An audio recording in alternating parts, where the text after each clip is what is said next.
All right. We on? Yep.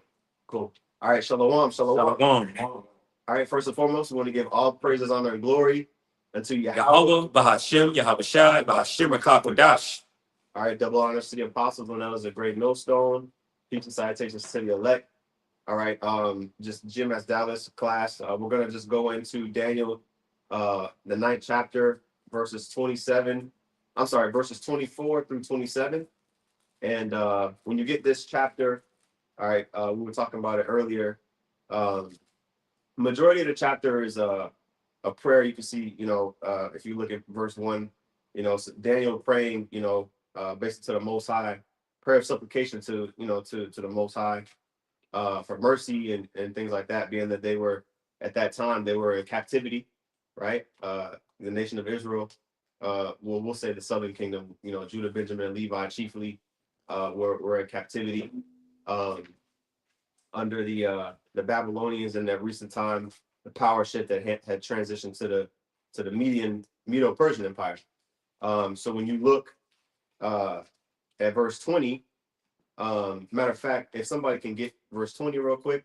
Daniel 9:20.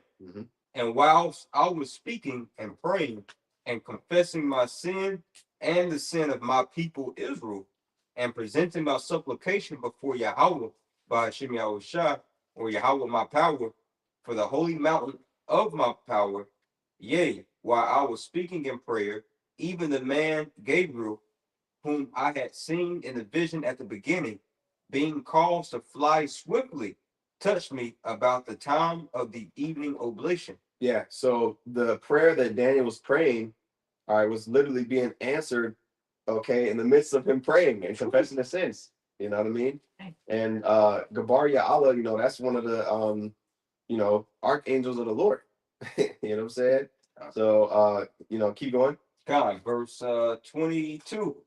And he informed me and talked with me and said, O Daniel, Daniel Allah, I am now come forth to give thee skill and understanding. At the beginning of thy supplications, the commandment came forth. Yeah, so as soon as Daniel started praying, the Lord said, all right, go down there, you know what I'm saying? And give this understanding to Daniel that we're about to go into. Go ahead. God, verse 23. At the beginning of thy supplications, the commandment came forth, and I come to show thee, for thou art greatly beloved. Therefore, understand the matter and consider the vision. Okay, now let's stop right there. And that's why I wanted to open up with 2 Timothy 2. All right, because basically the Lord, he's given us, he's given us very, deep things that basically the mysteries, like we're going to that word mysterion, things that are not revealed unto ordinary mortals. He's given us basically his counsel, which is a gift. Right. Okay. And that's only accessible through the Spirit of the Lord. So I just want to get this in 2 Timothy 2 and 15. 15? Yeah, con. All right. Did you already have it in mind? You got it, bro. Yeah, this is 2 Timothy 2 and 15. It says, study to show thyself approved unto Yahawah Yahushai, a workman that needeth not to be ashamed, rightly dividing the word of truth. Yep. And that's that key point there. Well, all of it, but especially the last part, rightly dividing the word of truth. Okay, because like in Proverbs, the first chapter, it talks about dark sayings, basically giving subtlety to the simple. Us being able to interpret these things is a gift. It's a gift from on high. So definitely take these things as a blessing. And when you look at it from the perspective of where Daniel was at, on the timeline of things, because everything is predestined. All right, according to Yahawashai's timeline. All right, when you get basically a revelation like this of the future, like live and direct from the Lord, that's a big deal. Yeah. You know what I mean? So at this time, again, Daniel was at the very beginning of that Medo-Persian, rulership. You know what I mean? Which is towards the end of his life. He started right. He's older. You know what I mean? Like throughout the entire, basically the entire Babylonian Empire, he was on the scene, and he was an older man at this time. Okay, but he did receive this vision or this this understanding. All right, so we'll go ahead and get into it. Verse 24. Daniel 9:24. 70 weeks are determined upon thy people and upon thy holy city to finish the transgression and to make an end of sin. We'll stop there because we have to take our time with this verse. I mean, we're only going into 4 verses, so it's going to take some precepts and things. But the 70 weeks, okay, when you look at a week, a week is my bad. A week is 7 days, right? So if you think 70 weeks, right, is 7 days, right? 7 times 70. So 7 times 70 is 490, right? 490. Okay. Now, somebody get Baba Shah, that Genesis 29 and 27. And then also we can get that one, Numbers 14 and 34. But you get Genesis first. Genesis 29 and 27. Fulfill her week, and we will give. Actually, go up maybe like, a little bit, like just to give a little context. So just a couple verses in there. Verse 25. It said, "And it came to pass that in the morning, behold, it was Leah." Yeah, this is the account, when what was that? Jacob, he was working for Laban. Right. And he basically Laban, he was acting like he was gonna give his daughter Rachel, but he actually gave Leah. And so by the time that Jacob realized that it was Leah instead of Rachel, he had already dealt with her. You know what I'm saying? So obviously you keep reading. Yeah. Verse 25, it says, "And it came to pass in that morning, behold, it was Leah. And he said unto Laban, What is this thou hast done unto me?" Yeah, Jacob was like, damn, you made me work these 7 years, you know what I'm saying? Just to give me the wrong daughter, Go ahead. He says, "What is this thou hast done to me? Did not I serve thee with thee for Rachel? Wherefore then hast thou beguiled me?" Yeah, go ahead. And Laban said, "It must not be so done in our country to give the younger before the firstborn." Yeah, so Leah was older, so his reasoning behind it was that Leah's older, so we're gonna give Leah first, even though that wasn't the agreement that he made. Right. All right, go ahead. Verse 26. "And Laban said, It is not be so done in our country to give the younger before the firstborn. Fulfill her week, and we will give thee also for the service which thou hast served with me yet 7 other years." What's the point? Yep. You see. So what's that? What did Laban mean when he said fulfill her week? Did 7 more years? He said it in the same verse. Yeah, right there. You know what I mean? So that lets you know that a week and a year can be basically synonymous, is what I'm trying to make. Yeah, it's many examples in the scriptures. What shows you is coded, like even the creation story. You know what I'm saying? It says 6 days, but that's really 6,000 years. So, you got to use discernment through the spirit. One, the spirit of the Lord got to be on you, but with that, you'll use discernment to have understanding that it's not talking about a single day. Right. So Okay, go ahead. this is Ezekiel chapter 4 and verse 6. And the context of this is when the Lord, had the prophet Ezekiel to enact the type of siege that Jerusalem was about to undergo. It says Ezekiel 4 and 6, "And when thou hast accomplished them, lie again on thy right side, and thou shalt bear the iniquity of the house of Judah 40 days. I have appointed thee each day for a year." So prophetically speaking, a day is likened unto a year, just like we bring out Revelation 11 chapter all the time, speaking about the 3.5 day period. Right.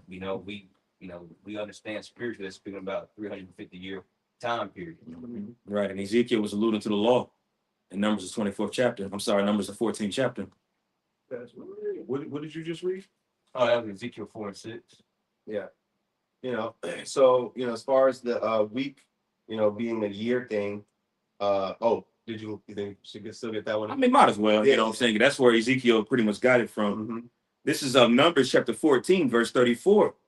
And it says, "After the number of the days in which ye search the land, even 40 days, each day for a year, shall ye bear your iniquities, even 40 years, and ye shall know my breach of promise." Just as what the brother just brought out. Exactly. Because you know, when you read up, it talks about how the Lord said he was going to have to, you know, wander in the wilderness for 40 years. Okay, so that basically we got the point. You know what I mean? Days can be equated uh into years, and weeks can also be equated onto years as well. Okay, so let's go back to. Did you just read? The number is 1434. Let's go back to Daniel 9. yeah, and you know, these are one of the lessons. Of course, you definitely want to take notes. It was the first time, you know, getting the breakdown. So yeah, definitely, if you're taking notes, make sure you get that that Genesis 29 and 27 in the notes as well. Just to add to your point that you just made, because it's very important, because so-called Christians will bring this verse out and allude to pretty much the latter days that we're in right now. You know, that's their breakdown of this, you know, going into the 7-year tribulation, all of that bull BS. You know, so it's important to write this stuff down, because the so-called Christian will break this down very wrong. You know, this already took place in prophecy, what brothers are reading right now. You know. Okay, yeah, I'm gonna get this. The elder brought this up. It's a great point. So actually get the word for it was for week, right? Yep. All right, I'll get it real quick. It'll be Shabbat. Shabbat, why? Yeah. All right. So the word here for week in that the scripture we've been getting is H7620 Shabbat, which says week 7. Okay. A period. Did we click on the same one? Yep. Okay. It says period of 7 days or years. Okay. There you go. There you A go. period of 7, basically. You know, could be days, a week, or years. Okay. So that lets you know right there. You could even really translate it into 70 years. You know what I mean? But anyway, let's go back to where are we at? And Daniel 9 and 24. 24. Okay, so start at the top of that verse 24 about Bashar again. This is the book of Daniel 9 and 24. 70 weeks are determined upon thy people and upon thy holy city, to finish the transgression and to make an end of sins. Okay, now let's stop real quick. Again, we already established the amount of years. Okay, 70 times 7 is 490 years. Okay, that time period, ultimately, that the second temple was, you know, on the scene up until when Yahawashi made that sacrifice and made that second temple obsolete. Okay, so continue. Well, okay, read it again from the top, Salaki, because I want to get yeah, go ahead and get that, and then somebody can hold Nehemiah chapter 2, as well as Ezra, the regular one, Ezra chapter 7. I got Ezra here. Okay. Yeah, and Nehemiah 2, you can just start at verse 1. And I do have a timeline here as well. Hold on. Which one is the timeline? That one. Here we go. When you get Nehemiah 2, Bob, show you can read it. Nehemiah 2, verse 1. And it came to pass in the month of Nisan, in the 20th year of Artaxerxes the king, that wine was before him. And I took up the wine and gave it unto the king. Right, and we know the story about how Nehemiah was a cupbearer for the king of you know, the Medo-Persian Empire, right? Go ahead. He said, and I took up the wine and gave it to the king. Now I had not been before time sad in his presence. Wherefore the king said unto me, why is thy countenance sad, seeing thou art not sick? This is nothing else but sorrow of heart. Then I was very sore afraid. And he said unto the king, let the king live forever. Why should not my countenance be sad when the city, the place of my father's sepulchres, lieth waste, and the gates thereof are consumed with fire? Exactly. So he was basically, you know, explaining to Artaxerxes why you know, he was feeling bad, right? And even when the power transfer occurred between the Babylonians and the Medo-Persian Empire, Jerusalem, was still desolate until the decree went out, which you're about to go into. Go ahead. Done. It says, verse 4, Nehemiah 2 and 4. Then the king said unto me, for what doest thou make request? So I prayed to the power of heaven. And I said unto the king, if it please the king, and if thy servant have found favor in thy sight, that thou wouldest send me unto Judah, unto the city of my father's sepulchres, that I may build. And ultimately that request was granted. Okay. This timeline that I had loaded is just like not pulling up. Okay, I got it right here. I'm gonna just pull it because I'm screen sharing on my computer as well, brothers. But I wanted to get the year, which I believe it was like 440, around 444, when that was completed. Yeah. Right. And then you can jump to yeah, exactly. All right, so I got it pulled up right here during Artaxerxes the first. I'm just showing my screen on this timeline. But so brothers that are listening on the other, just pull it up to kind of track it for yourselves. Yeah. I now is recording on his computer, so it's showing it for you brothers that are listening live. Just kind of pull it up for yourself to follow along. Yeah, and I probably should have got Ezra, chapter 6 and 7 first, because as we know about the history, Darius, Darius, he was the one that actually allowed, for the temple to start, and then, Cyrus, it was multiple decrees, Cyrus and then Darius, and it took a period of years before Nehemiah came on the scene, and then the walls of the city were actually built up. Okay, because of course, first during Darius and Cyrus, during that time, and when you read in Ezra, which happened almost 100 years before this account that we just read in Nehemiah, that's why I didn't include it in it, because it's really Nehemiah really was this, when the walls of the city were built up. Okay, that was after the foundation of the temple was laid. You know what I mean? So that pretty much completed what we're reading here in Daniel 9 and 24, all right, with the beginning of that 70 weeks. Right. You got Joshua and Zerubbabel that pretty much started it, and then Nehemiah and Ezra, they were the prominent figures of the finishing of it. Exactly. So we don't really need to get Ezra because it kind of passed over it already. For sure. But Nehemiah, you can read about it, the finishing of that, and Artaxerxes, being the contemporary Persian king. Okay, you can read about that in the book of Nehemiah. Okay, where did I want to go from there? Let's read Daniel 2. Verse 24 again. Going back, this is Daniel chapter 9 and 24. 70 weeks are determined upon thy people and upon thy holy city, to finish the transgression, and to make an end of sins, and to make reconciliation for iniquity, and to bring in everlasting righteousness, and to seal up the vision and prophecy, and to anoint the most holy. Right. And when it was the most holy anointed, YAHAWASHI is the anointed, right? He's the Messiah, right? Well, that happened, during his lifetime and during ultimately his crucifixion. Okay, that ended that 70-week period, which is going to expound on more in verse 25. You can keep going. All right, verse 25. Know therefore and understand that from the going forth of the commandment to restore and to build Jerusalem. Okay, let's stop there again. The going forth of that commandment was in Nehemiah, all right, chapter 2. Okay, which we got here as well. I got a quick precept just going into Messiah what you just said. And this is also in Second Ezra, which Ezra was around the time period of 400 and some change BC. So this is Second Ezra chapter 7, verse 26. It says, "Behold, the time shall come that these tokens, which I have told thee, shall come to pass, and the bride shall appear, and she coming forth shall be seen, that now was withdrawn from the earth.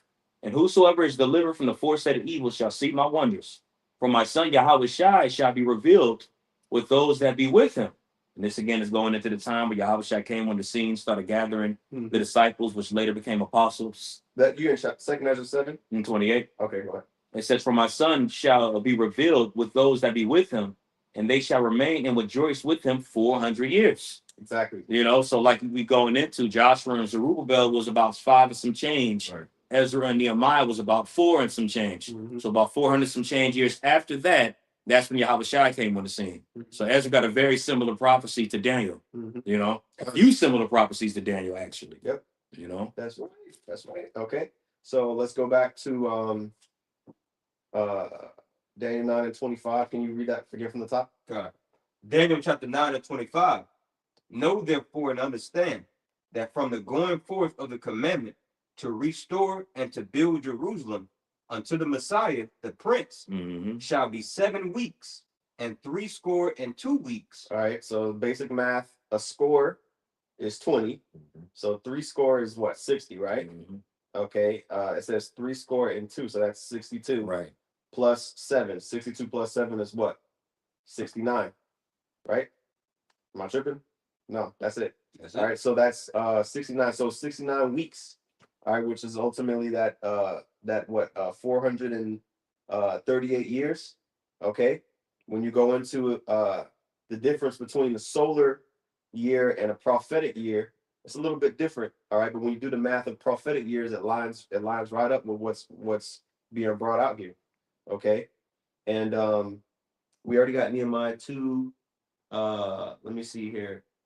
Can somebody get go ahead. If I had also that week, it's really like 7 years, so you get that. Each week is like 7 years. So how you prove that is when Jacob was working for Laban. We brought that out earlier. It's the spirit. Yep, It's the spirit. Yep. Started off with that, you know. Can you finish that verse, Bo? Going back, Daniel 9:25. Know therefore and understand that from the going forth of the commandment to restore and to build Jerusalem unto the Messiah, the Prince, shall be 7 weeks and 62 weeks. The street shall be built again, and the wall even in troublous times. Can somebody hold Luke 21 and 20? And then also Jeremiah 17 and 1. All right, because immediately, well, very shortly after Yahawashi's crucifixion, all right, those troublous times, all right, were right around the corner, all right, which Yahawashi prophesied of when he was still alive, when he was on the scene. Okay. Whoever got Luke 21 can get it real quick. Luke 21 and verse 20. And you can start up. This is synonymous with Matthew 24, which we get all the time. Yahawashi prophesies about 70 AD in Matthew 24. And in this chapter, Well, even just to go back to that as well, because even it's going into the building of the second temple. As we were building the second temple, we were being troubled by those heathen. I'm gonna ask if I may, if I could bring that out really quick. But this is a 2nd Ezra, the 4th chapter. I'm sorry, I said 2nd Ezra. This was Ezra chapter 4, because as we were building, those heathen troubled us as we were building. So this is Ezra chapter 4, and I'll just read really quick, starting at the top. But it says, "Now when the adversaries of Judah and Benjamin heard that the children of the captivity builded the temple unto the Lord Yahawah of Israel, then came to Jerusalem to the chief of the fathers and said unto them, Let us build with you, for we seek your God as ye do. And we do sacrifice unto him since the days of Esarhaddon, king of Assyria or Ashur, which brought us up hither." And you can bring that account up, in 2 Kings, the 19th chapter, the 37th verse around there. All right. But it says, "But Zerubbabel and Joshua and the rest of the chiefs of the fathers of Israel said unto them, Ye have nothing to do with us to build an house unto our God, but we ourselves together will build unto Yahawah God of Israel, as King Cyrus, the king of Persia, hath commanded us." Because again, it was him that initially gave the decree to do it. And this is the point in verses 4 and 5. "Then the people of the land weakened the hands of the people of Judah and troubled them in building, and hired counselors against them to frustrate their purpose all the days of Cyrus, king of Persia, even unto the reign of Darius, king of Persia." So we stopped building for a while. And Jake tried to pretty much use it as, well, the scriptures does say 70 years, but it's only 65 years. So that's why they kind of stopped, you know, but it was those heathen, you know, that pretty much wrote those letters to get us to stop building, you know, going into that. So they troubled us as we were building, but eventually we were still able to build after they troubled us. And what chapter was that you just read? That was in Ezra, the 4th chapter. Ezra 4. Okay. Yeah. Yeah. And when you get Ezra 7, basically that in the verse 11, you know, that the decree, you know, that King Artaxerxes gave, that's when that continued on. Okay. The water. And that's actually correct, because I kind of skipped over that a little bit, but during that building process, you know, of like you said, you know, the city of Jerusalem and even just the walls, you know, Jake was catching hell to the point where, you know, like you said, it had to be paused. That's where you get the book of Haggai and Zechariah. Absolutely. During that time. You know, but ultimately it did get completed, right? And go ahead, Eisenhower. All right. Daniel 9, when we read 25 again? Yes. All right. Daniel 9:25.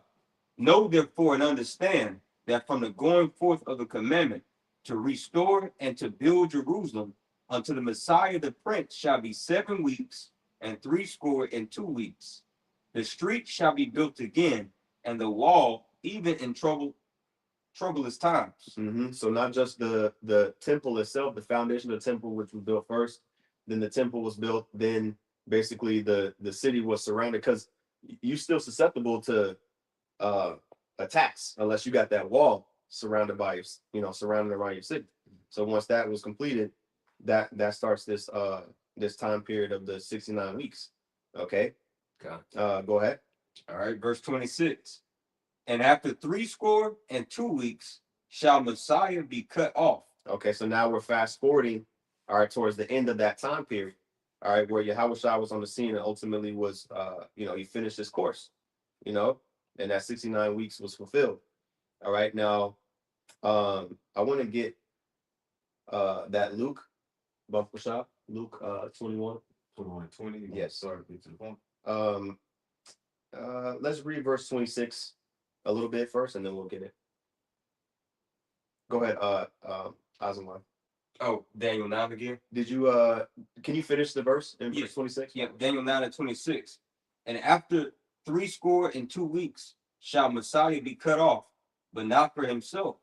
And the people of the prince that shall come shall destroy the city and the sanctuary, and the end thereof shall be with a flood. And unto the end of the war, desolation are determined. Right. So when you get into the history, we'll read about it. Get this here, and then what was the other one? Revelation 12, and I think 15. Okay. Go ahead and get that. Luke 21:20 says, and when ye shall see Jerusalem compassed with armies, then know that the desolation thereof is not. Then started verse 15. Buckle shop, I can add, it's lucky. But when we read, as preaches state, you know, how it's mentioned also in Daniel the 24th chapter, Matthew the 24th chapter, you know, Yahawashi, you know, honed in and told the disciples, make sure y'all understand his prophecy. Right. What Daniel, the prophet, you know, spoke about. Yeah, we can get Matthew's account as well. Okay. Yeah. Mark 13 is a beautiful account as well, too. You want me to get that first? If you have it already. Yeah, I got it right. It's Matthew chapter 24 and verse 15. It says, this is Yahawashi speaking. When ye therefore shall see the abomination of desolation spoken of by Daniel the prophet, stand in the holy place, whoso readeth, let him understand. Yeah, and that abomination of desolation can only be talking about that 70 AD time period when Esau, all right, basically destroys, you know, the second temple. Because at that time, you got to think, like, all of the promises and everything that we have worked towards as a nation centered around our connection, you know, that we had to the Most High, all right, which was at that time, it was the temple. All right, the sacrifices, you know, the covenants that we had, you know, was all, you know, that was the center of it all. Okay, until Yahawashi came, of course. Yeah, that falling away as well. That was the time of the falling away the scriptures talks about. That's what that's going into too. Yeah, because it's happened at the same time. We had to flee the city, you know what I mean? So, you know, It all happened at the same time. Keep going on that, Bumper Shot. Oh, Matthew 24. Did you read verse 16? Yeah, I'll read it. Let me go back to like. So going back here to Matthew 24 and verse. I got it right here. Okay, I got it right here. Yeah. Verse 16. It says, "Then let them which be in Judea flee into the mountains. Let him which is on the housetop not come down to take anything out of his house. Neither let him which is in the field return back to take his clothes. And woe unto them that are with child, and to them that give suck in those days." Yeah, you see, because again, it was a very perilous time.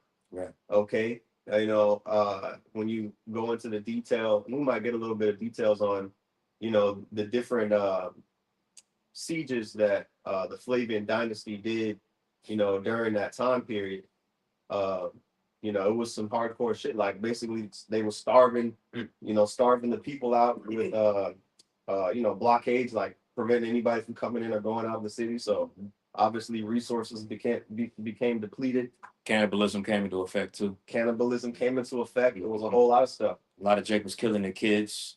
You had the Sakari that were kind of like a major role within that taking place as well. Mm-hmm. They're being overly zealous, which caused a lot of them and their families to be killed. And a lot of them killed their families off and killed themselves afterwards. That way they weren't subject unto the Roman Empire.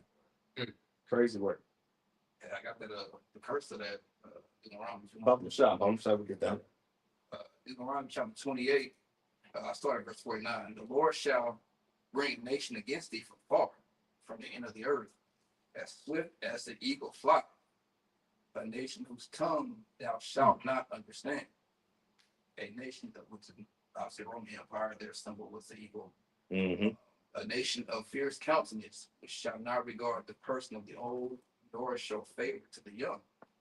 And he shall eat the fruit of thy cattle and the fruit of thy land until it be destroyed, which also shall not leave thee neither corn, wine, or oil, or the increase of thy kind, or flocks of thy sheep, until he have destroyed thee. Mm-hmm. Yep. And he shall besiege thee in all thy gates until thy high and fenced walls come down, wherein thou trustest throughout all thy land. And he shall besiege thee in all thy gates throughout all thy land, which the Lord thy power hath given thee. And thou shalt eat the fruit of thine own bodies, the flesh of thy sons and of thy daughters, which the Lord thy power hath given thee in the siege. And that was fulfilled under the Babylonians too. Mm-hmm. There was multiple instances in the scriptures where cannibalism was taking effect. You know what I'm saying? Yeah, absolutely. This is one of those examples as well that the elders reading. But as far as what Yahawashi was talking about here in in Matthew 24:19, woe unto them that are with child. Imagine trying to, even if you didn't turn to cannibalism, but your baby starving. You know what I'm saying? You don't got the nowhere to live, so you and your baby out in the cold. You know what I'm saying? And so it was definitely heavy, hardcore time. Okay, but they was told, Yahawashi said, look, flee into the mountains. You know what I mean? And the parallel with that one is that Luke 21. Oh, sorry, get that. Luke 21, and you can start up. I was gonna say verse 20 is the point, but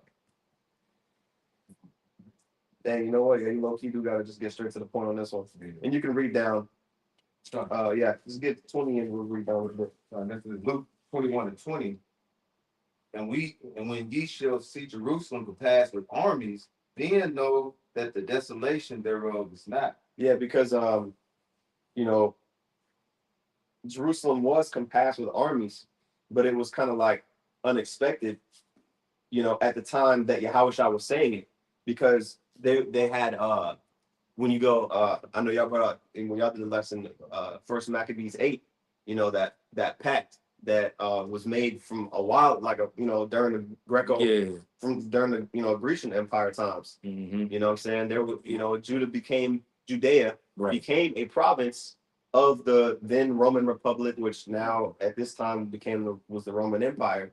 So they had a long-lasting history, you know, with the Romans. There was a few times where it kind of broke in the midst of that history, but it kind of continually got renewed. Exactly. You know, which eventually you get, you know what I'm saying, what's it called? This, you know, the Pharisees, is the Sanhedrin, where they were trying to preserve those ways of the Maccabees and such, Exactly. and keep that league that they had with Rome, like you could read it in John the 11th chapter, just to add to your point, brother. That's right. That's right. You know, which we'll get the John. I think we should get that John 11. I think it's important for sure. Yeah, we'll get that next. I'll hold it. Okay. Can you, what verse you at? Verse 21. Okay, just finish verse 21 and then verse 21 and 22, and then we'll get to John. Luke 21 and 21. Then let them which are in Judea flee to the mountains, and let them which are in the midst of it depart out. And let not them that are in the countries enter thereinto.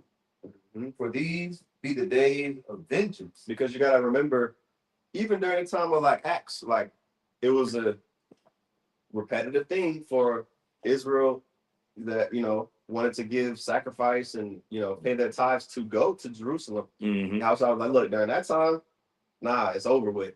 You know what I mean? Because that period is over. Okay, of, you know, the physical you know, sacrifice. Now, all right, that third temple being raised up, which, you know, that spiritual house that was that in Second Peter. First Peter chapter 2, yeah. Mhm. First Peter 2 talks about, you know, that Yahawashi ushered in that time. Okay, so he's letting it be known.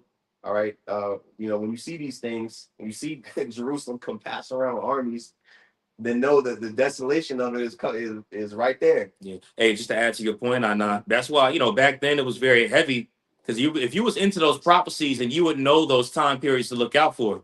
Like when Yahawashi came on the scene, you know, the prophecy in Ezra stated 400 or some years later, he would eventually come. So it makes sense why the disciples were so eager to look for Yahawashi, because they was into those prophecies.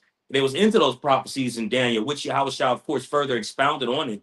But if you weren't in tune with these prophecies, you was through. Yeah. That's why if you didn't listen to what Yahawashi said about fleeing into the mountains, you were taken by those Romans and made a slave. You know, you was through. So taking heed to the prophets is key. You know, because you're gonna be through. You out of there if you ain't listening to the prophets. You know? That's right. And you know, they didn't have the level of autonomy that they did, like coming back into the land after the Babylonian exile.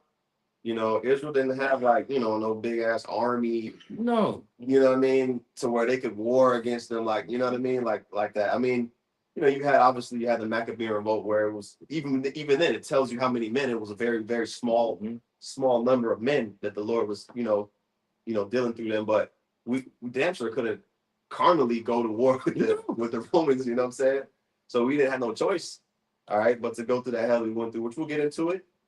Can you finish verse 22? Did you read it already? I ain't get to it. All right, get to it. This is Luke 21 and verse 22. It says, "For these be the days of vengeance, that all things which are written be fulfilled." Right, and the things that were written aforetime is what we're going into. Of course, it's for our learning, and that's what we're going into right now. Okay, Bob Shah, can you get that John 10:11? Excuse me. This is the book of John, chapter 11, verse 48. And this took place after Lazarus rose from the dead. You know, they was like, oh, snap. Yo, if everybody hear about this, then they're going to believe him to be the king. You know, and this is what I'm about to read is pretty much afterwards. So John 11 and 48 says. Get verse 47. Sorry. 47, no problem. John 11 and 47, it says, "Then gathered the chief priests and Pharisees a council and said, What do we? For this man doeth many miracles." There you go. Mm-hmm. Verse 48. "If we let him thus alone, all men will believe on him, and the Romans shall come and take away both our place and nations and nation. And one of them, named Caiaphas, being the high priest that same year, said unto them, Ye know nothing at all, nor consider that it is expedient for us that one man should die for the people, and that the whole nation perisheth not. For this spake he not of himself, but being high priest that year, he prophesied that Yahawashi should die for the nation, and not for the nation only, but that also he should gather together, one, the children of the Most High that were scattered abroad." Yeah, he prophesied on accident. Yeah. Because he knew they wanted to kill him. Yeah. You know, so they're like, you got it right now. No, that's beautifully tied into what we're going into in this Daniel 9, because of course, when you get the first half of that interaction, when we get to it real quick, using John 11, it talked about if we let him thus alone, all men will believe on him. Basically saying, like, look, if we let this thing go unhindered, if we're gonna try to put our influence on and try to stop this thing, all right, everybody gonna end up, because they're gonna see the miracles he was actually doing them. Yep. Okay. And then they said, what? The Romans shall come and take away both our place and nation. So they were, the province of Judea, it was a province of the Roman Empire. Right. It was a tributary, that's why that scripture where it talks about and I'll read it myself in Matthew 22. Okay. And 21. I'll start at verse 15. It says, then went the Pharisees and took counsel how they might entangle him in his talk. It says, and they sent out unto him their disciples with the Herodians, saying, Master, we know that thou art true, and teachest the way of the Most High in truth. Neither carest thou for any man, meaning he wasn't a respecter of persons. For thou regardest not the person of men. Right? It says, tell us therefore, what thinkest thou? Is it lawful to give tribute unto Caesar or not? Okay. So what was Yahawah's response to this? Okay, it says, because basically, obviously, the Pharisees were trying to get Yahawah to look like he was, saying blasphemous things. You know what I mean? So they tried to set him up in situations to where he either contradict himself or look like he was transgressing the law. Right? Verse 18 says, but Yahawah perceived their wickedness and said, why tempt ye me, ye hypocrites? Show me the tribute money. Okay, and they brought unto him a penny, and he said unto them, whose is this image and superscription? They say unto him, Caesar's. Then said he unto them, render therefore unto Caesar the things that which are Caesar's, because the money that they were talking about was, all the Caesars had what's the name, their image and their inscription on every coin that was out, just like how you got today. Okay, so he said, render therefore unto Caesar the things which are Caesar's, which lets you know he wasn't against them paying the tribute money. You know what I mean? Because just for the maintenance of the and the stability of them being a province. He wasn't really saying rebel, but the Spirit of the Lord had them to rebel. Right. Absolutely. You know what I mean? And end up getting jacked up. All right. It says, and unto the Most High the things that are the Most High's. Okay. So just a little precept on that. Kind of just to back up to that point, what was read here in John 11, as it said, Caiaphas prophesied. He literally prophesied a true prophecy, because that eventually happened. But when it went into how his word was going to be scattered abroad to those scattered abroad, that took place in the time of the Acts, where his fame even went forth, more. And then a little bit after that time, Jerusalem was eventually sieged. You know what I'm saying? So it still happened. That's why it said Caiaphas prophesied about it. They killed Yahawashi. His word, as the scripture says in John 9, as the corn is in the soil, it'll duplicate itself. That's exactly what took place, which is where you had the Acts. Jerusalem was eventually sieged still by the Romans. And you have this word being brought out today, which another siege is eventually coming. But Caiaphas prophesied about that, because that actually happened, He prophesied about the fall of Jerusalem pretty much. Okay. I'm looking here. Okay. Who was reading? Was that Martha that was reading the oh no, no. I wanted to go back to Daniel. Okay, yeah. Daniel 9. Right. This is going back here. Daniel 9, and you can read verse 26 again. All right. Of course, you're gonna volunteer to read Daniel. And then we can get that revelation. Daniel 9:26. Again, it says, and after 62 weeks shall Messiah be cut off, but not for himself. And it says, and the people of the prince that shall. I'm sorry, not to cut you off again. Not for himself, of course, he died for the sins of Israel, which we just read in that Daniel. I'm sorry, in that what was that? In that John 11. John. I think it might say it somewhere else as well. I think, does it say it in Acts 5? Acts 5 and 29, starting in 29. Want to get a quick one, really quick, to Yeah. back that up? Go. I said John 9, but it's really John 8, what I meant to quote. Okay. This is John chapter 8, verse 6, because it says not for himself only, but it says John 8 and 6. Hold on, I'm sorry about that. I just thought that was it.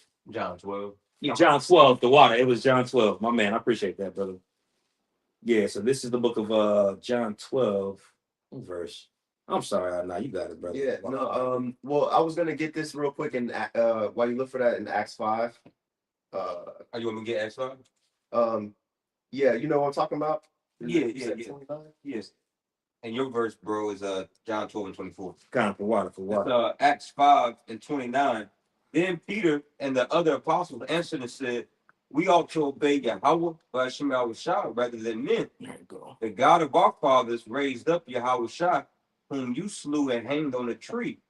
Him hath the Most High exalted with his right hand to be a prince and a savior, for to give repentance to Israel and forgiveness of sins. Right. So that's going into the water, brother. To give repentance to Israel, that's going into being cut off, but not for himself. He did it for Israel's sake, right? And then Shar, you got yours? Yeah, this is John 12 and 24. Start at 23. And Yahawashi answered them, saying, the hour is come that the Son of Man should be glorified. Verily, verily, I say unto you, except a corn of wheat fall into the ground and die, it abideth alone. But if it die, it bringeth forth much fruit. So not only for himself, but for the people. Right. That's right. That's right. Yep. And you gotta cast yourself. You gotta cast off the ways of this flesh. All right, and focus on pleasing the Lord if you want to bear forth fruit. Okay. And that's why it goes on to say, he that loveth his life shall lose it. So we follow in after that same stead. We love not our lives unto the death. Okay. And okay, so after we finish this in Daniel 9 and 26, we'll get Revelation 12 and 15. Daniel 9 and 26 again. And after 62 weeks shall Messiah be cut off, but not for himself. And the people of the prince that shall come shall destroy the city and the sanctuary, and the end thereof shall be with a flood. And unto the end of the war, desolations are determined. Right. So there was a war period, all right, during the Flavian dynasty. Okay. What was the name of that war? I know Apostle Roman said it. Sodom. No, just the Jewish-Roman War. Oh, the Jewish-Roman Yeah. War. Okay. So there's the official name for it is you can look it up more. We're just gonna pull it up on Wikipedia real quick. All right, but the Jewish-Roman Wars, reading off Wikipedia, it says the Jewish-Roman Wars were a series of large-scale revolts by the Judeans against the Roman Empire. Okay, between 66 and 135 AD. All right, it says this conflict was driven by Jewish aspirations to restore the political independence lost when Rome conquered the Hasmonean kingdom and unfolded over 3 major uprisings. So that first major uprising is this is what we're talking about. And that's classified as the first Jewish-Roman War. Okay. So anyway, let's go back to that verse again where it says the people of the prince. That's talking about the Flavian dynasty, those Romans, specifically Vespasian, Titus, and Domitian. All right, they were the ones that were representing the Roman side of the Jewish-Roman War. Do you mind if I add to that real quick? I know as well, because naturally, first and foremost, that prince represents Satan. Right. You know what I'm saying? But it goes to show you that, the Flavian dynasty, those Romans were coming after the working of Satan.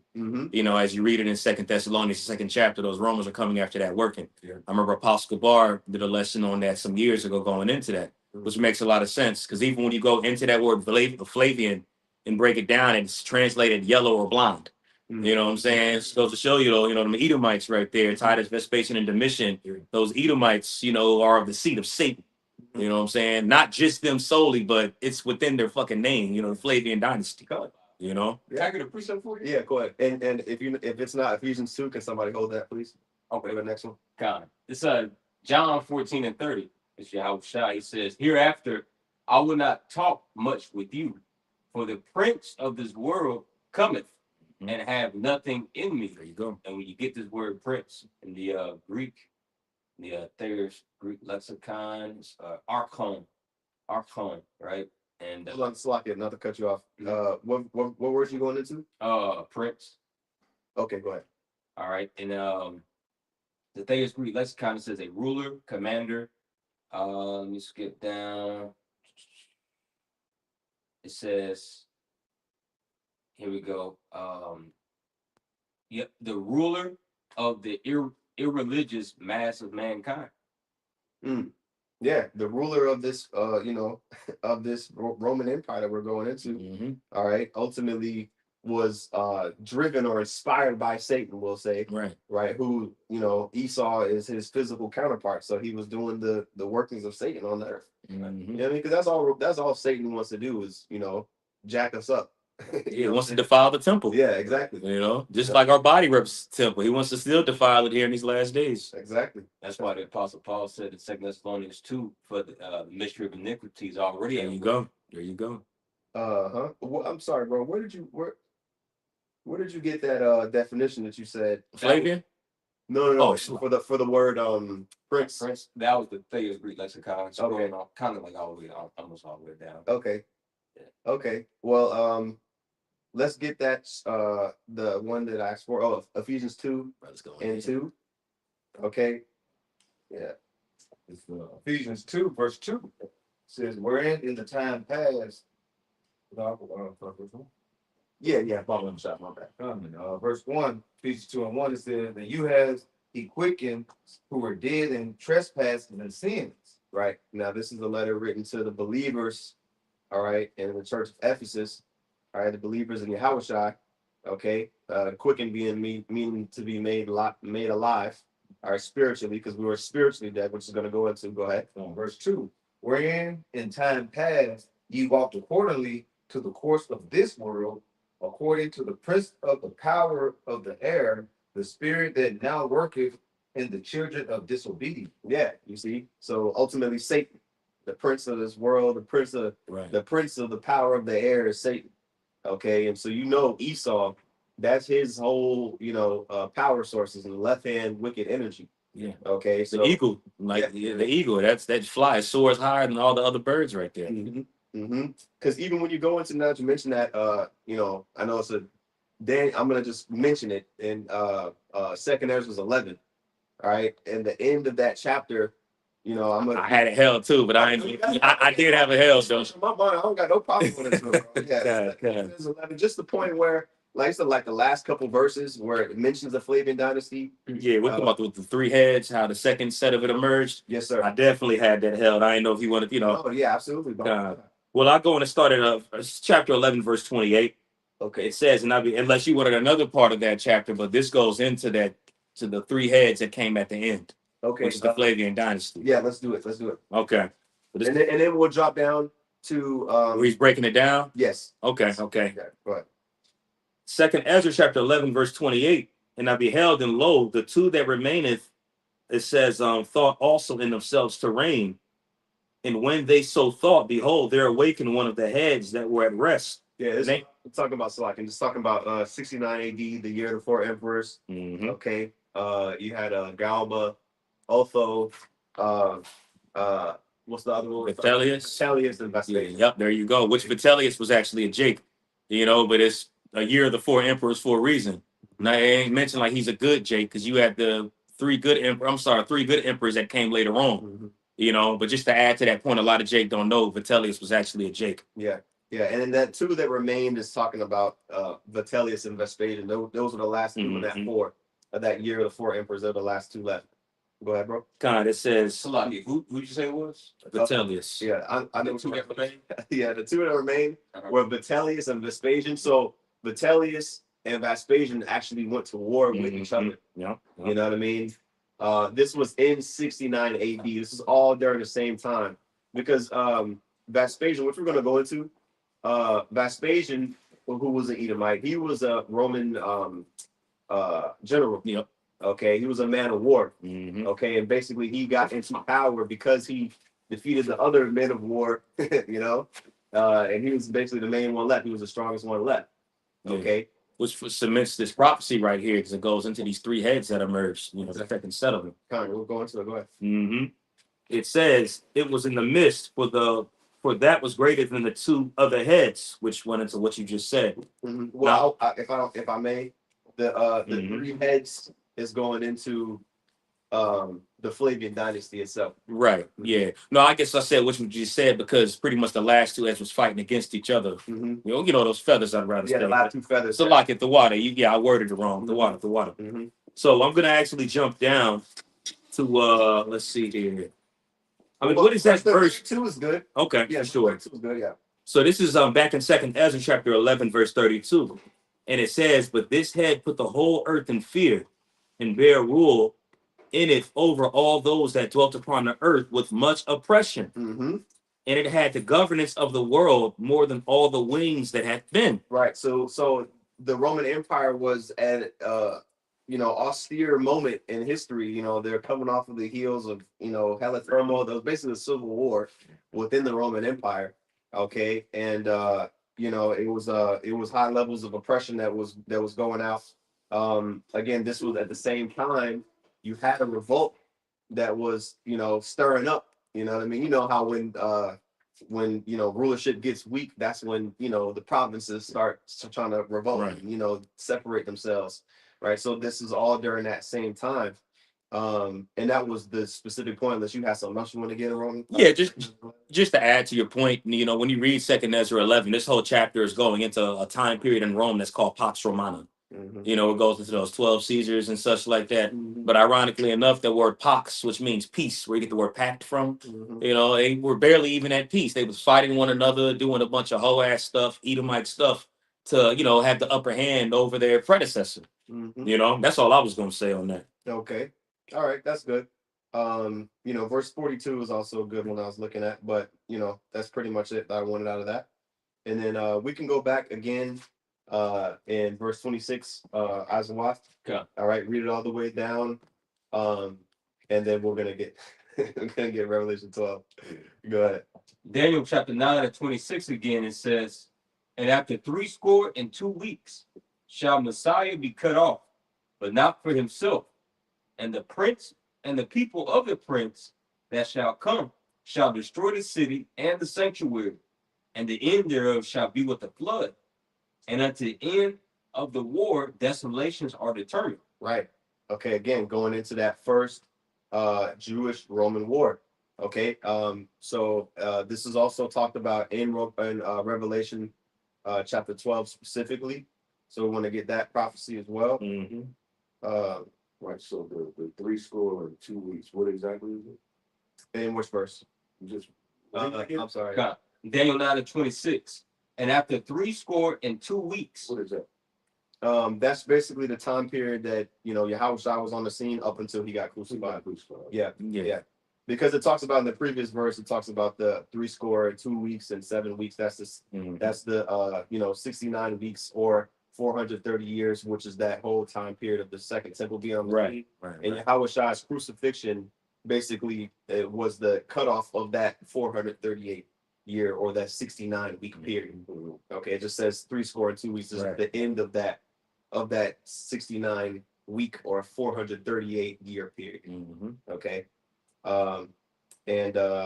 Okay, so then when it talks about the sanctuary being destroyed, the city being destroyed, again going into that 70 AD. So I wanted to get that. Whoever got that in Revelation 12 and 15. Yeah, this is Revelation 12 and 15. And the serpent cast out of his mouth water as a flood after the woman, that he might cause her to be carried away of the flood. You see? So that lets you know that correlation of a flood being talked about of basically judgment, which we can get that word for flood. I'll get it real quick. And you can read up I got it. Yeah, go ahead. Yeah, it said Patmos, stream, river, torrent, floods, brook. Was it something specific you wanted? No, I was looking to see if there was anything on there. Yeah, it doesn't give. Well, an enemy shall come like a flood. That's Scriptures constantly talk about enemies being like a flood. That's multiple times, so they can represent the enemy coming. Well, it says in the Greek lexicon, figuratively equivalent to the greatest abundance of something. So a mass, army. You know what I mean? High level, high number of troops surrounding the city. You know what I mean? Coming in like a flood. Okay, an abundance of troops. Okay, and just as an example, when you read it in Isaiah, the 28th chapter, going into in the days with the Lord, he likens it to Perism.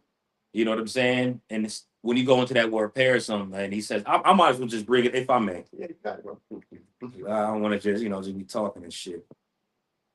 It's a lot. It's a lot of history. You know what I mean? Trying to pack it in one lesson, but yeah. Let me help you look for it, bro. When it's brought out, Jacob will be like, hey, that makes sense. Isaiah 28 and 21. Yep. All right. So this is the book of Isaiah, chapter 28, verse 21, because he's using an account in history when he mentions Perism. But it says, for the Lord shall rise up as in Mount Perism, and shall be wroth as the valley of Gibeon. And pretty much what took place in Perism, that's when the armies of David came and subdued those Philistines. And he likens it to a breach. Like when a breach is cracked and opens up, water comes out. It's like a flood. So just another example going into that flood and how that does represent militaries. When you look at the account of what took place in Mount Perism, that actually was likened to a flood as we subdued those Philistines. So tying all of that in, with the where it says the end in Daniel 9 and 26. We're not done in that Revelation 12 yet, but where it says the end of thereof shall be with a flood, is going into that time period of war, and heavy oppression of troops. So can we go back to that in Revelation 12? We could just read one more time. Revelation 12 and 15, and the serpent cast out of his mouth water as a flood after the woman. And who's that serpent? That old serpent, the devil, Satan, Esau. Specifically during the Roman Empire. When he was put in hell on Judah, Benjamin, and Levi specifically. Which is that woman. In that very chapter, Salaki, he describes it as a dragon. It's a serpent, it's a dragon, but it said a red dragon, which has 7 heads and 10 horns. And it described it as the kingdom under Herod that would take down, that will try to take the YAHAWASHI out. So it even goes into that. Herod was literally an Edomite historian.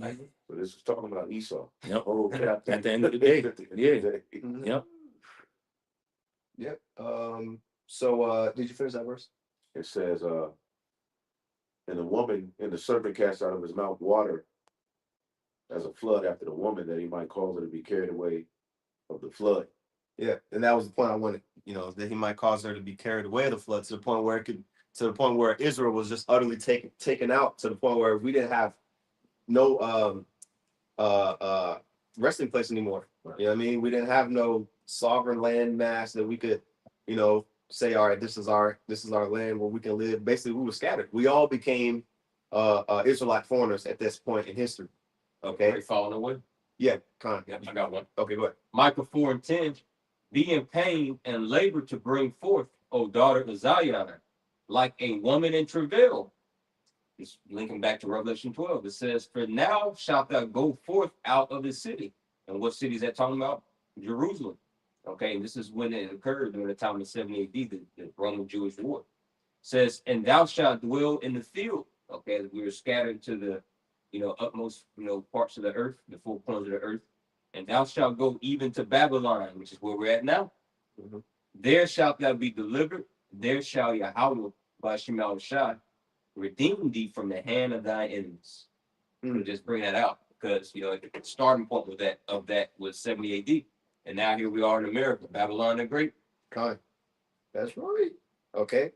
And I wanted the last verse is 27, so we can broke everything down to verse 26. We just get the last verse is verse 27. Daniel 9:27, and he shall confirm the covenant with many for 1 week, and in the midst of the week he shall cause the sacrifice and the oblation to cease.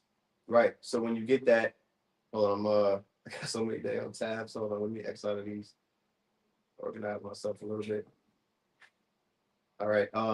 When you get that where it says he shall confirm the covenant with many for 1 week.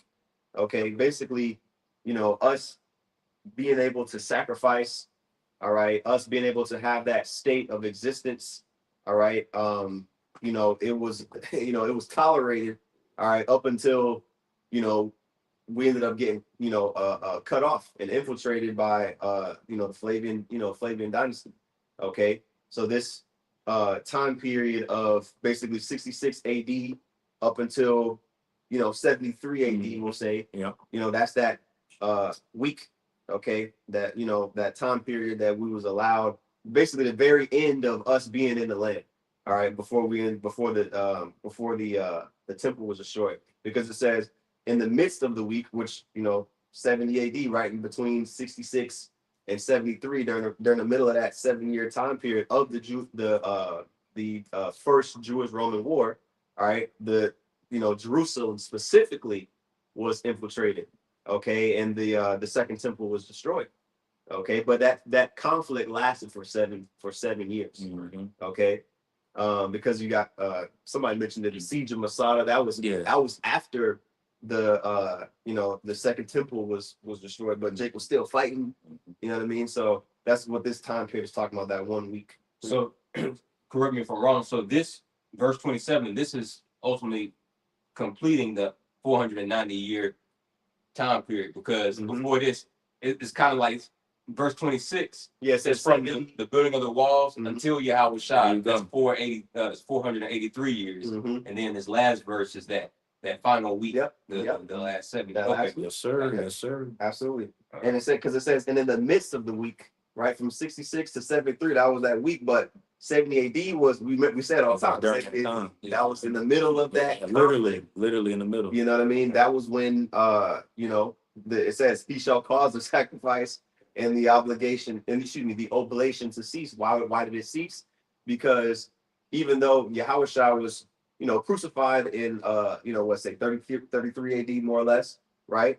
And he basically made the need of a physical sacrifice, that was transferred into the spiritual sacrifices that we do now. Okay, that actual destruction of the temple didn't happen until a few decades later with 70 AD. Okay, and so that's what it says. That's what it means when it says he shall cause the sacrifice and the oblation to cease. Okay, we read it earlier with what was that in Daniel? We're talking about in the beginning of in the top of Daniel 9 in the chapter, around the time of the daily oblation. Well, the oblation was, I think it was the evening oblation. It said twice a day. Sacrifices was constantly being made to the Lord every single day. I got a precept for you. Micah 3:12. Therefore shall Zion for your sake be plowed as a field, and Jerusalem shall become heaps, and the mountain of the house as the high places of the forest. And this is the prophet Micah prophesying in 70 AD. Right. Matter of fact, good. Can you get somebody can get Jeremiah 17 as well? That'll be the last precept that I have. Yeah, I got a quick one, real quick, while Jacob. I don't know if this verse was brought out in Luke 24 when it was read earlier, but I go on and read Luke 21 and verse 24. It says, "And they shall fall by the edge of the sword, and shall be led away captive into all nations," which is what took place to us. "And Jerusalem shall be trodden down of the Gentiles until the time of the Gentiles will be fulfilled."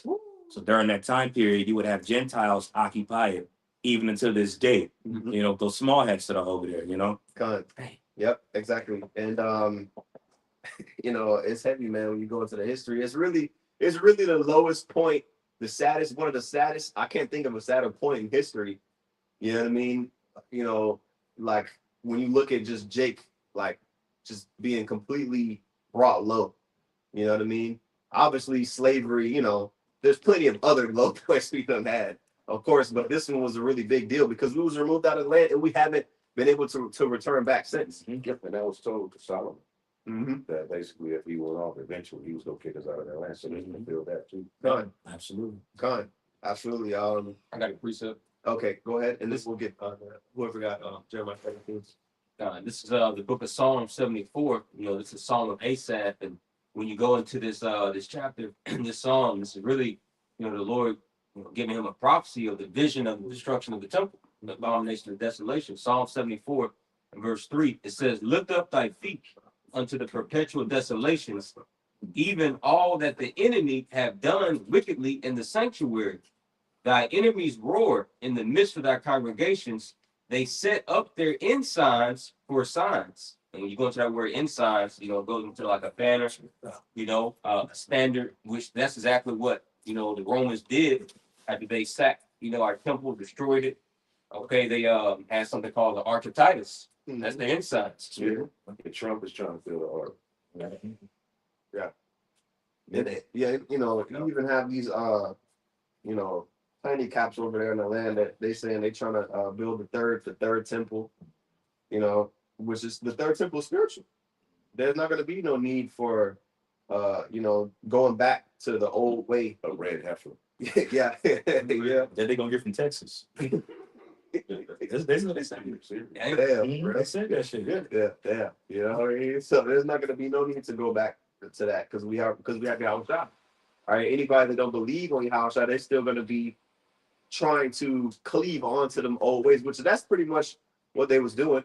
The individuals of our nation that was rebelling against the Roman Empire, they were trying to hold on to the old way, and they held on all the way into a sinking ship unto their deaths. Okay, which is why, you know, Yahawashi warned, we already covered it, but this is why Yahawashi warned our people of what was going to come beforehand, so that way when it came to pass, they knew what to do. Okay, That's why the prophets are important. absolutely. Better listen. That's right. Finish 27. Yes, Baba Kusha. Daniel 9 and 27. "And he shall confirm the covenant with many for 1 week, and in the midst of the week he shall cause the sacrifice and the oblation to cease.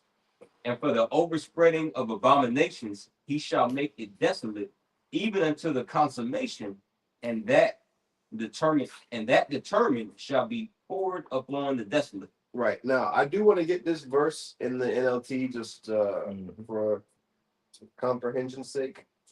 I'll read it. I got it here. It says Daniel 9:27 in NLT.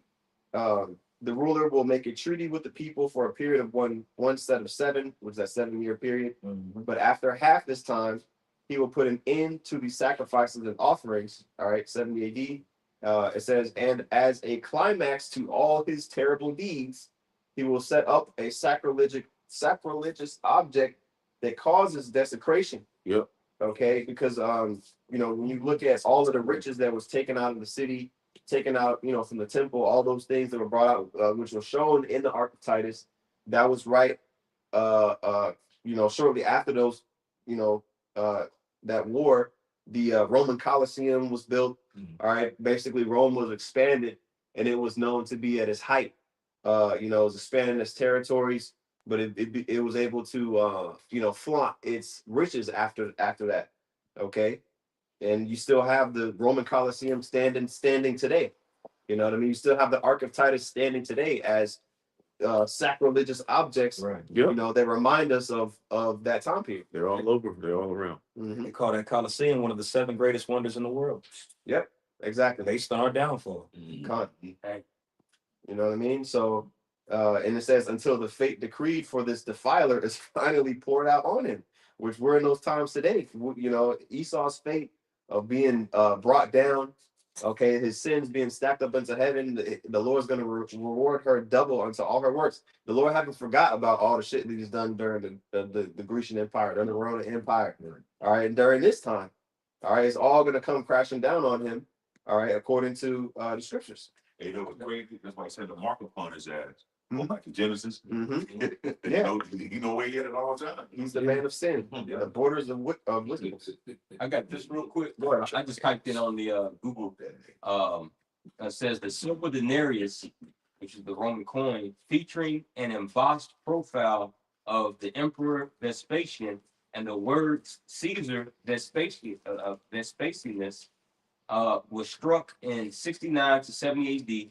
The coin shows a mourning female, it says Jewish woman, Israelite woman, seated under a palm tree or trophy. Slaki, what's the name of that coin? The silver denarius, Okay.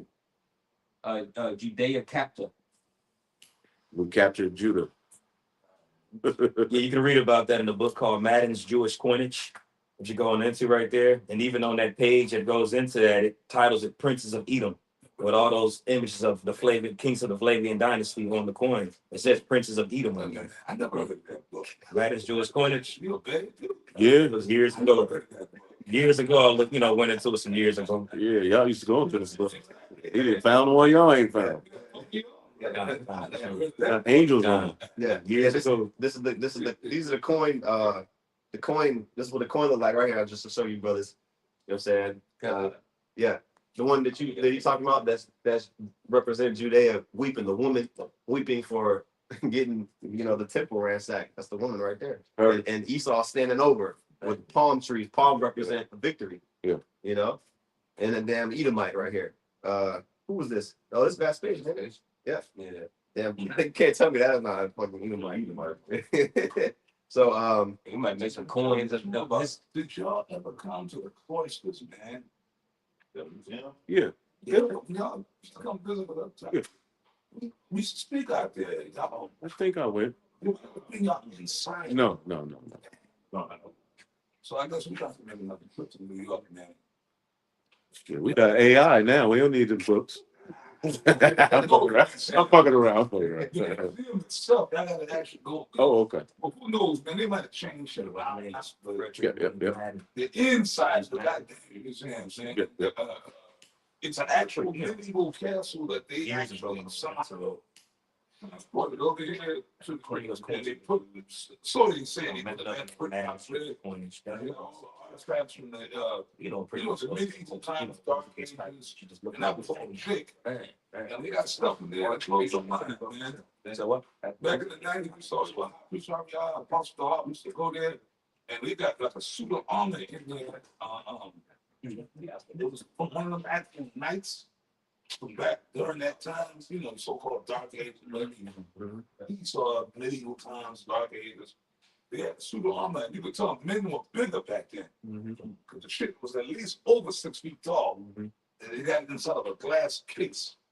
And I guess whoever that particular Jake was, that was his personal suit of armor, Yeah.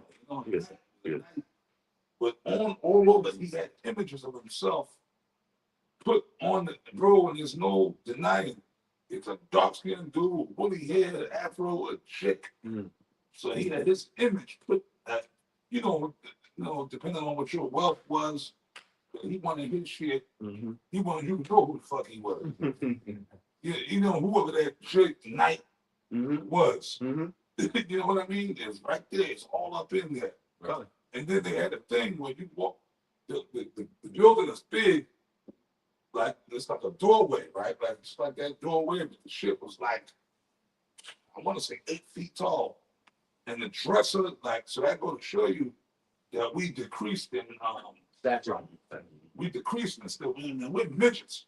Compared to our ancestors, we're midgets. Yeah. Even the dark ages, that's like about 1,000 years ago, 800, people were bigger. Were bigger, man. Little midgets. Yeah. If we popped up in the ancient world, they would think we were like little infants. Yeah. It's close. Kind. Yeah, because the scripture talking about how we're of lesser stature than the note that came before us, in Second Ezra. So, basically we've been in a dilapidated state. All right. Of course, before this time, but especially since then, now we have no choice. Like the scriptures say, "Fear not thy worm, Jacob." Like we gotta embrace the fact that we're helpless without YAHAWASHI. You know what I mean? We have no. When's the last time that we had a army of Israel since this time. We haven't had none. You know what I mean? We haven't had no you know, official you know, rulership, you know what I'm saying, since this time. Okay, so you know, you've had Israelites in positions of power, but an actual nation of Israel, the true nation. I'm talking about the state of Israel imposters over there, the real Israelites. We haven't been in the land since then, you know, by and large. So you know that, you know, we can go ahead and close that on that, unless brothers have any points, precepts. But I believe the point was made. You know what I'm saying, on Daniel 9:24. Did you have anything? Oh, just to back up what I said about the book I went into really quick, you know, just so that internet can hear it and brothers can hear it.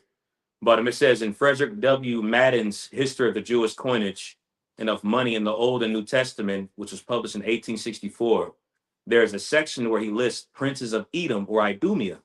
The section appears where he is discussing the Herodian and Roman period of Judea.